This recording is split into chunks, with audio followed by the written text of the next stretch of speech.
Welcome to The Creatives. My name is Herb White. I'm editor-in-chief at the Charlotte Post, joined by Nikaya Hightower. And today's guest is Jim McDowell, the Black Potter. That's hmm self-described Black Potter. Welcome to the podcast. And this is going to be interesting because I know about pottery, but I think that your story is uniquely American.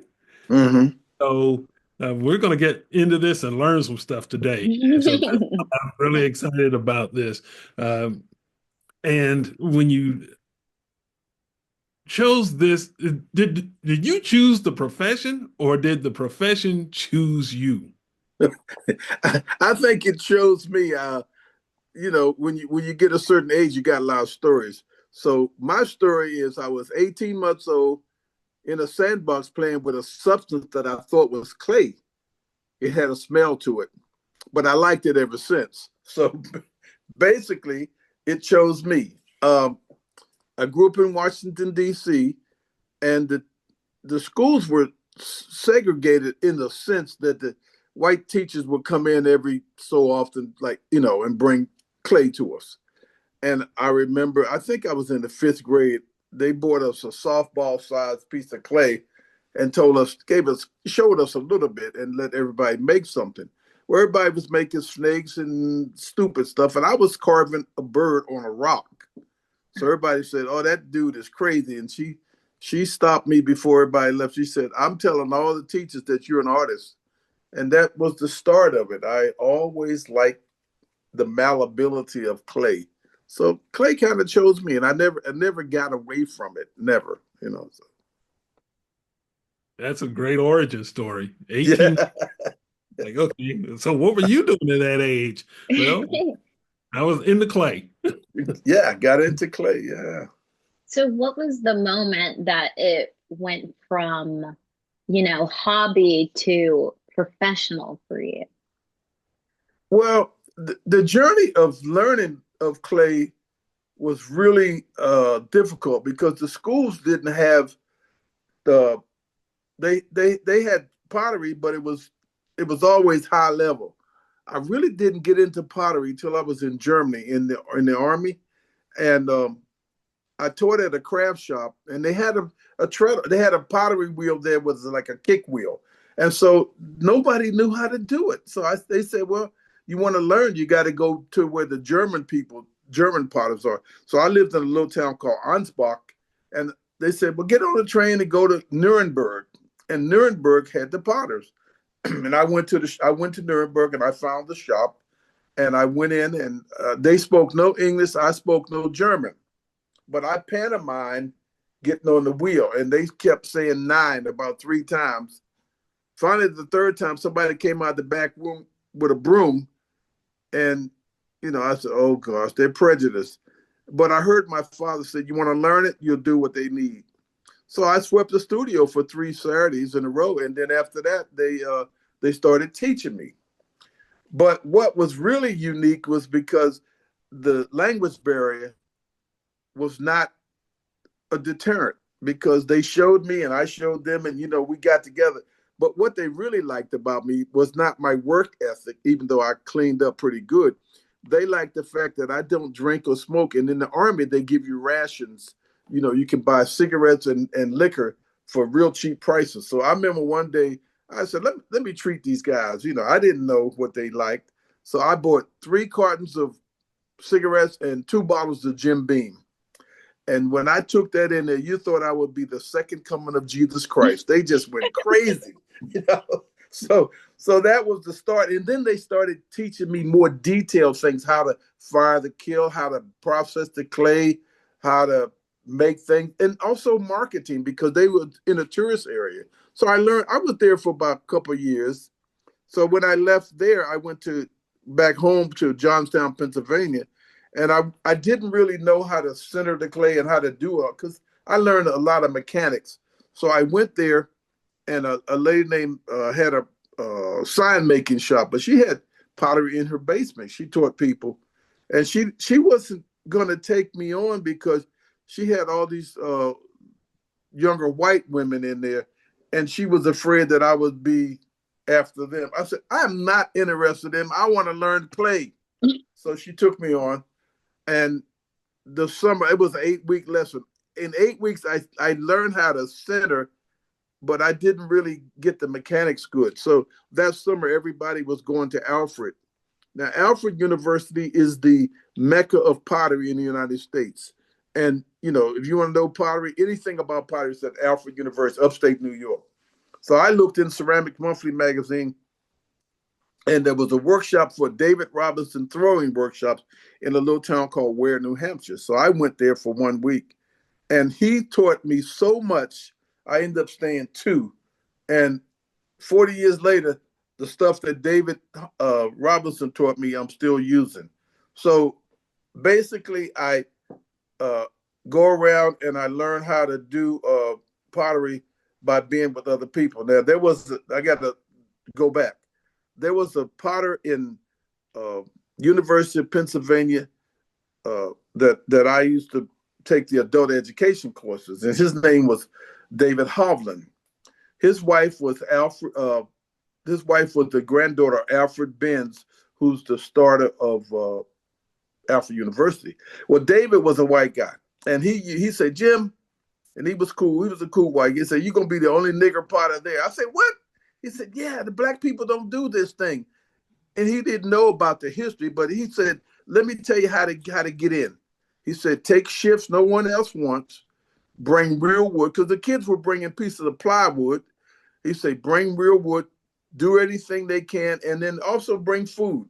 And he was right. I got into every wood fire that I ever wanted to get into. And, but the thing about it is, it's like you learn by doing.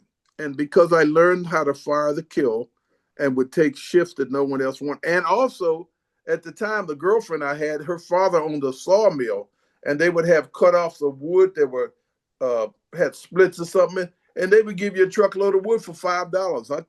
I bought the wood to a wood fire one time, and the kiln was stalled, which means it wasn't gaining temperature. When I drove up there, they backed the truck up there and started throwing that wood in there, and that fire just got up, and they said, "We love him." They're not gonna say it out loud, but they say, "You come back the next time we do fire." But also because of the work I did, I was allowed to put the pottery into the kiln. So I'm getting the sweet spot where all the heat and the ash and all that kind of stuff. And let me show you something here real quick. I got one here for you. See, this Oh, is what it would look wow. like. See, look at that.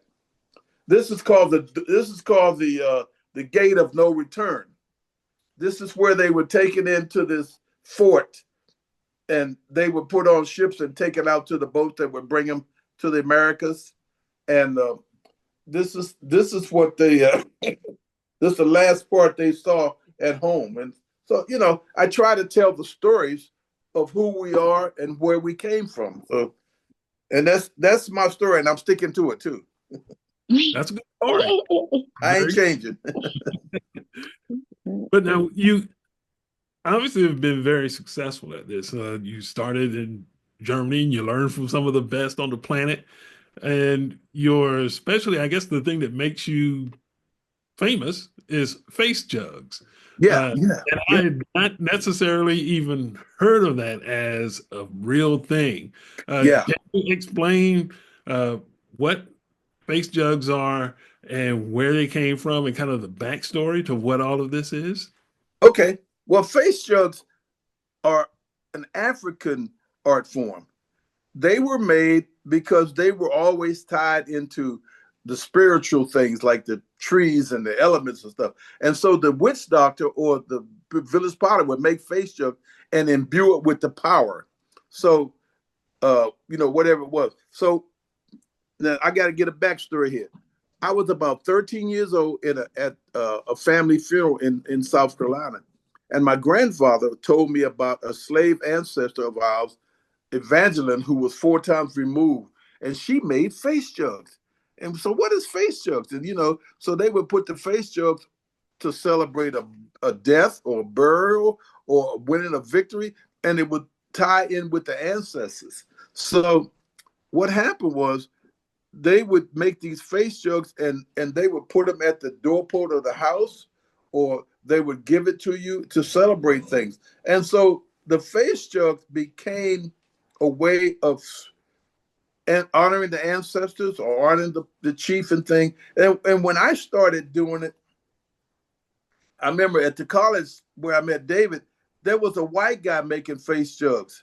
And I said, oh my God, let me see these face jugs. And his face jugs looked like cartoon characters.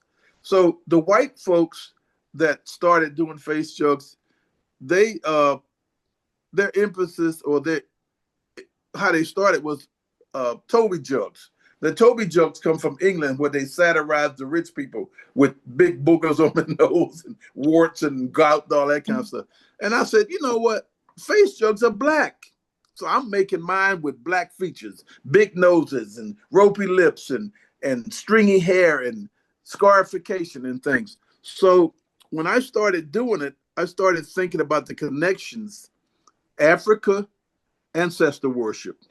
And then they took them into slavery. They took them to the islands to acclimate them, Trinidad, Tobago, Brazil, all that. They picked up voodoo. So then when they got to when they got to the United States, they picked up Christianity with the slave, master wants you to be a good slave. The Bible said so.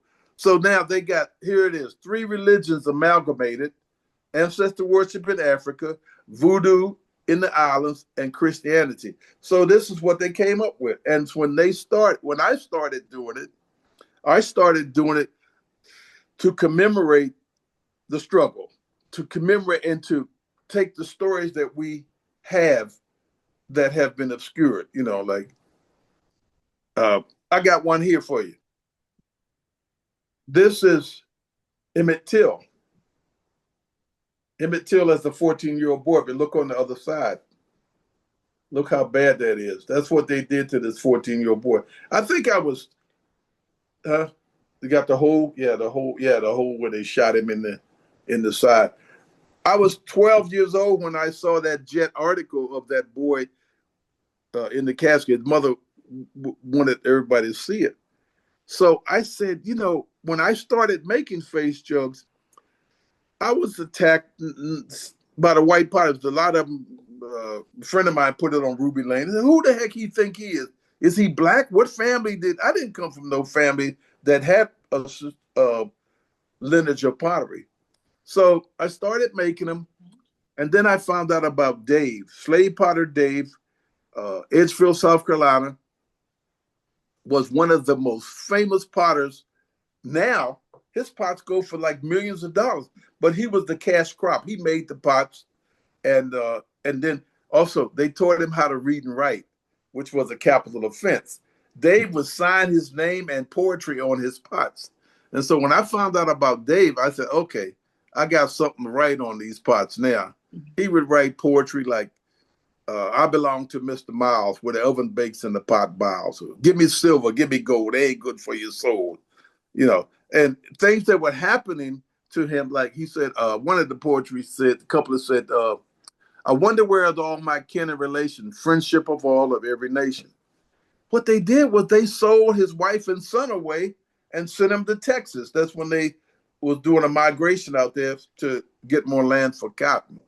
So when I started writing on the jugs, I started doing a lot of research. I started doing a lot of things that would not so much known about us, or obscured, like I did one. I got another one here. I did one the other day. There's a church lady.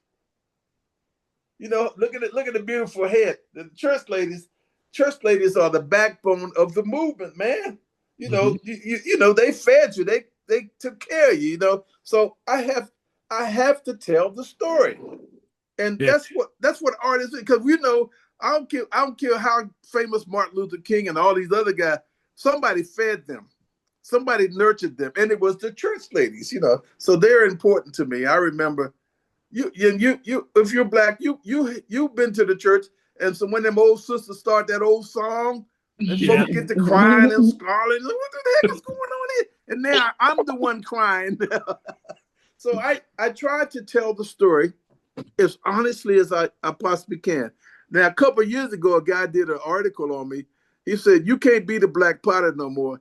He called me the ceramic activist because what I'm trying to do is tell the story and emphasize the thing. When I did, when Trayvon Martin got killed, I was so angry. And this is a crazy little story. Um, I made a jug in honor of him, and I cut it out so it looked like a hoodie.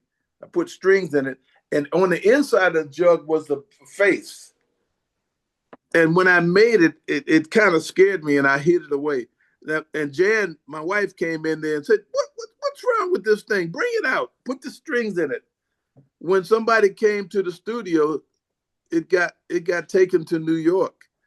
Now, right now, the Trayvon is at the Metropolitan Museum of Art, and yeah, it's going into collection too. Yeah, and so they're buying it, and it's going to be in a permanent collection. So but what happens to when you're an artist? Sometimes, and I'm a Christian and I'm a minister too, but sometimes when I'm doing my work, it's like I do it, but I'm not realizing what I'm doing. I didn't even realize that Trayvon was that way. And I wrote on the back of it, I am so mad that Trayvon was killed for being a hoodie wearing black man. And so that's there. And also the Smithsonian is getting my work too. They're getting some pieces. They're going to take several pieces of mine on a tour, and then they're going to be in the permanent collection. Um, I did a piece, I guess about 9 years ago. I read a story about a slave in Brazil.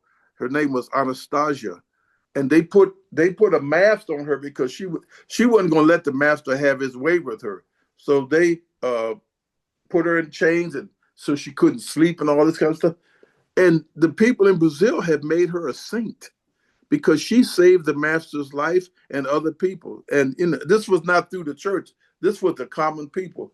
So the responsibility of telling the stories of our people is on me. I don't have to. I am an angry black man. Angry. I want to burn things down and do crazy things. I can't get away with that. But if I make the jug, guess what? It'll speak for me when I'm not there. I don't have to say a word. So this is why I do it. This is why I do that. So now you got some questions. I'm talking too much. I have a question I want to hear more about the spiritual side and the ancestors and how that ties into your work a little bit more. Well, the ancestors, you have to understand that I am a descendant of the ones that came over here on those ships, and all of them didn't make it. So I have now. When slavery was going on, they worked at a plantation. They had wood, they had a kiln, they had everything that they needed. When slavery was over, they were done. And so when I think about the ancestors, I don't pray to them, but the ancestors are always wanting me to tell their story. So their story is in the pottery.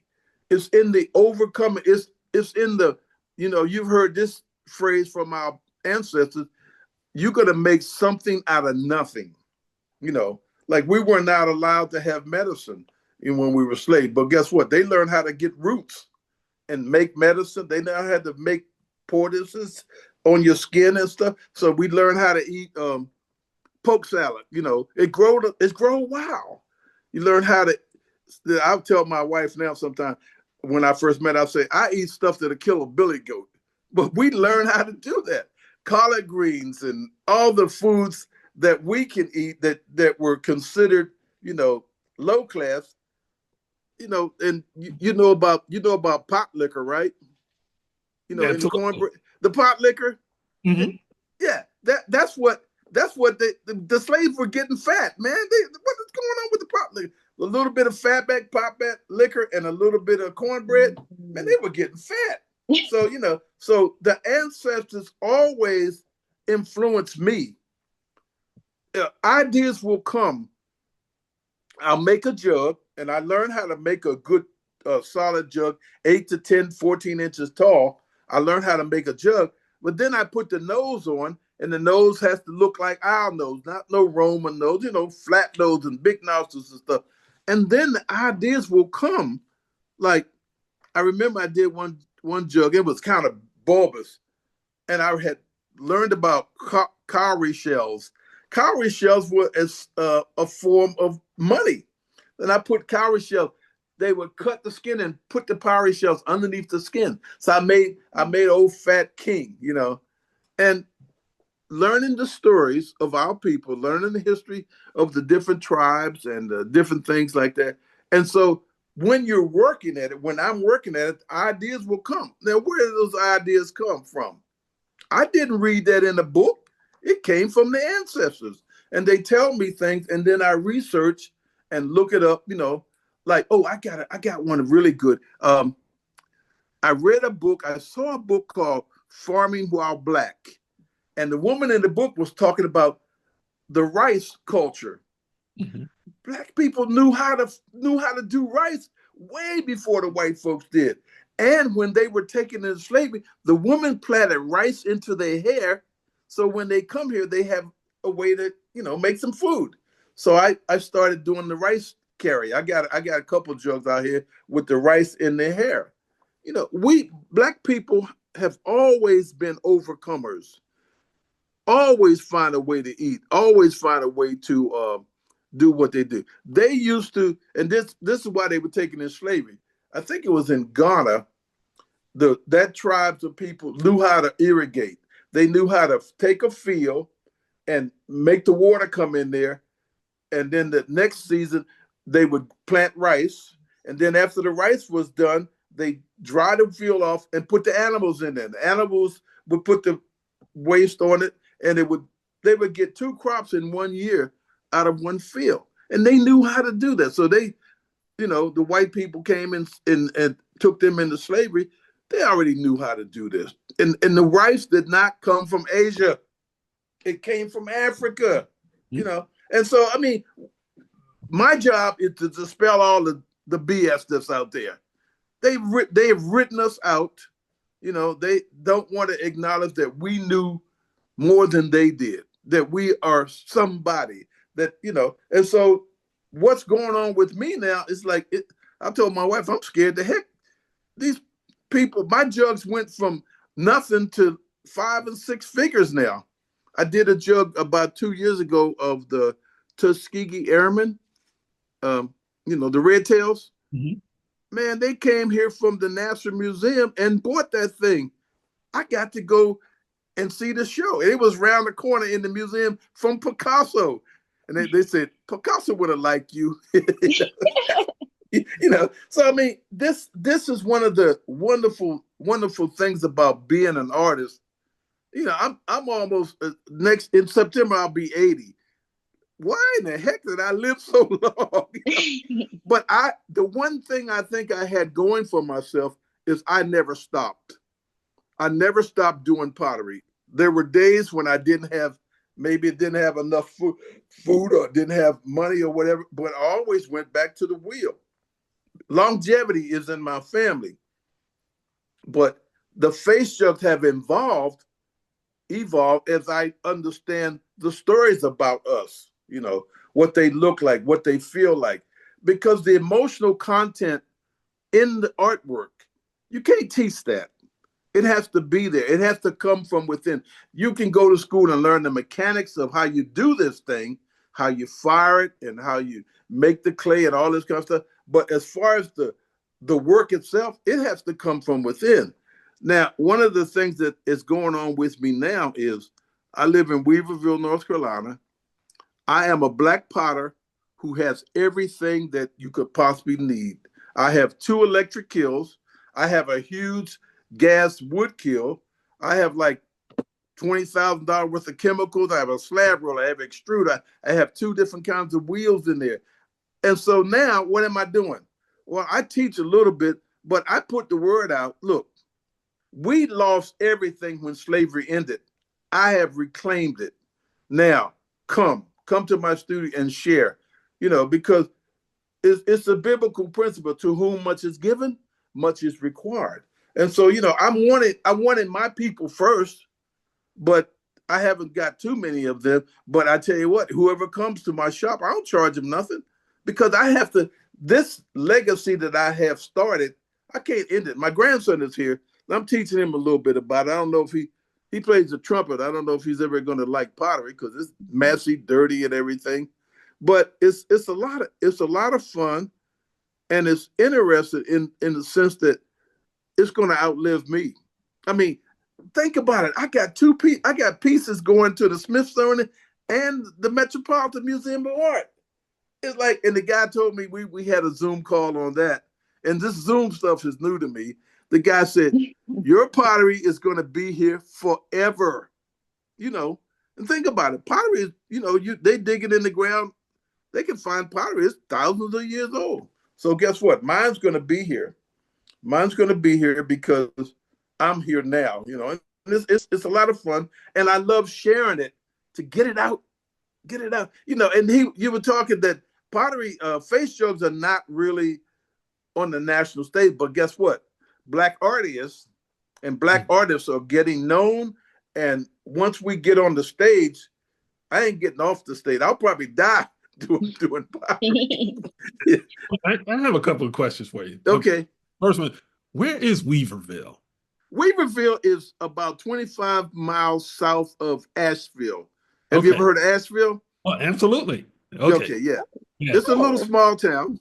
Okay. And the other question is, you've talked a lot about representation. From the time when you're in Germany, you're the only Black person there. And even today, the people that visit and learn from you, they're not often Black. Talk a little bit about being the only one in so many instances and so many spaces when it comes to pottery. Yeah. And how do is there a way to change that narrative? Because, stereotypically speaking, you usually find certain people are in the pottery space. You don't necessarily think of Black folks being there, and especially Black men. Well, this is what I have learned over the years. This past 2 summers ago, I went to a place called Raven Gap, Georgia, and it was a Black pottery thing, and it was for LGBTQ thing. And a lady named Yinka put it together, and she was trying, because they're trying to open things up for us. But when we go to a place of higher learning, they don't know how to treat us. They're scared of us. And, especially if you're LGBT and all this kind of stuff. So what I've done is I've worked with teachers over the years. I have websites out there. In fact, when I went there, they had me as the elder. It's like, they said they've been watching me since they were in grade school. I was on the screens teaching pottery, and so how do we do this? We do this by trying to kick down the doors that have been shut against us. We do this by academic things that, now I'm gonna have a PhD. I'm 80 some credits short of a bachelor. And the teachers that I always worked with when I did residency said, "Jim, you don't need a degree. You're already teaching. So you have to tell the story." But you kick the door in by the recognition that I'm now receiving. I mean, my goodness, those 2 museums are world renowned. And so, you can't say, well, he's not worthy. If they said my work is worthy of being there, I'm worthy of being here too. So when people call me to teach, about a month ago, I did a presentation with a treadle wheel at the Folk Art Center in not too far from me.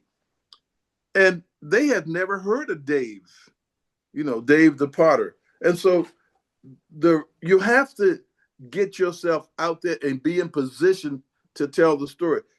A lot of the organizations are beginning to open the doors to us and bring us in. But see, my responsibility, I want to go in, but guess what? I want the other artists Black artists to come, male and female. And so what I do is I make room for them. You know, I make room for them. I show them how to do what I've done, because the legacy, the lineage was cut off when we lost everything when slavery ended. Well, over the years, I've got everything now. So now I got to share the knowledge, share the skills, share the materials. I mean, my wife always accused me of being Fred Sanford, man. I can't say no when you give me something. It's like, it looks like a junkyard, but I can't say no because it might be useful. I got chemicals in there that the mine that used to mine the chemicals don't do it no more. I have what they call what was it? It's a town that makes a chemical. It was dirt. Oh, Albany slip in Albany, New York. The dirt was a glaze. They would take it and bag it and sell it. Albany slip now is like $100 a bag. You just add water to it, it makes a beautiful glaze. But the thing about it is, as an artist and as a potter, I'm using everything I can, because I'm on the backs of those who came before me who had nothing. I mean, they only had what the plantation would give them. And then when they were cut off, they couldn't do pottery anymore. There's a few people throughout history. There was a guy in New York that did oyster jars, because he was really good at oysters and he learned how to do that. But overall, there's not that many of us. In Texas, there was a couple guys that made a pottery, and they're famous. And Dave is famous. To let you know I just wanted to let y'all know we got about 4 or 5 minutes left before Zoom we kicks talked that us long? out. It didn't feel like it, but Shut me up. they're gonna kick us out soon. Yeah. But I guess I wanted you to finish your thought. Go ahead and finish that out. Yeah, I just want to say about the potters that have made it. You know, we have been few and far between, and now the potters. I met several potters at this event I went to.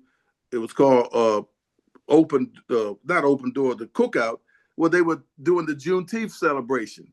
You know, and so I met a potter named James Beard, and he lives in Not James Beard. James Beard. I forgot what his name is. The chef. He's a James Beard's a chef. But anyway, this guy lives out in Portland somewhere. He said, Jim, I've been reading about you and following you since I was in the 5th grade. You know, so there are potters out there that are following me, that are making face jugs, and that are getting aware of the story. And so the avenue is getting bigger. But now I kind of reached the top. So I got to reach back and help them get here, you know, and do what they can do. This has been fun. I like doing it. When I started, we started looking for other potters. We met an older gentleman in Charlotte that does pottery. He's about 80 something now, and I am one of the few. You know, this guy, he won't stop doing it. I keep thinking, look, I got over 100 some jugs laying around this house in my studio, and it's like I keep saying, we don't have no room. I ain't gonna stop, because you know they're selling, the people are coming, and you know, and the stories. I got so many stories that I want to do. The next one, I just finished. I got one that I'm gonna get for you.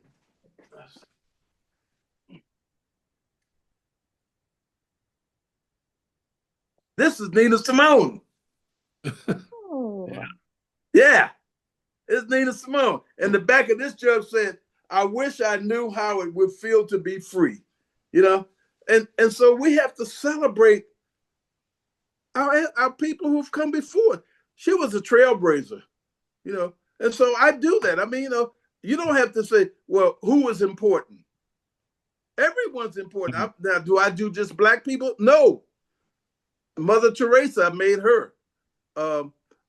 Ruth Bader Ginsburg, you know, with the pearls, I did her. Anybody who's contributed to society, I'm going to do them. I'm going to commemorate. About 2 months ago, I finished Cory Booker.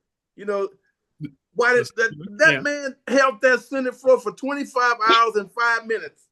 He deserved to be commemorated because he did something, was really important. So I have to do this because we have to see it. They're gonna be here long after I'm gone. Why the heck did he do that jug? I made his bald head. You know, I don't try to copy them exactly, but I try to put something on them that would show who they are and what they stood for. Yeah. Have I talked enough now? Yeah, we got less than a minute left. Yeah. You got, if you need more, just call me. Okay.